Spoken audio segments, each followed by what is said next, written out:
मला लहानपणी वाटत होतं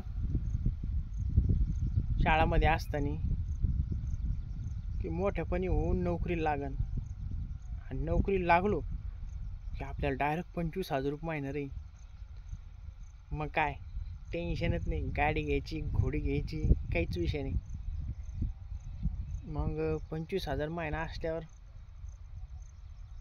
4 महिने झाले की लगेच 1,00,000 रुपये. पण आता थोडी अडचण यायला लागली.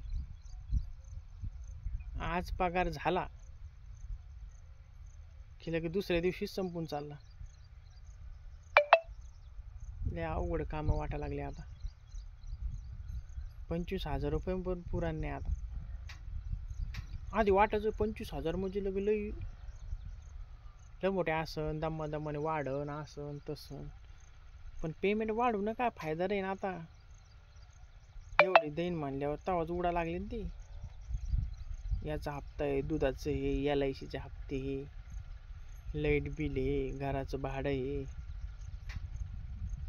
आता लयच अवघड वाटायला लागले. 25,000 पण पुरा नाही आता.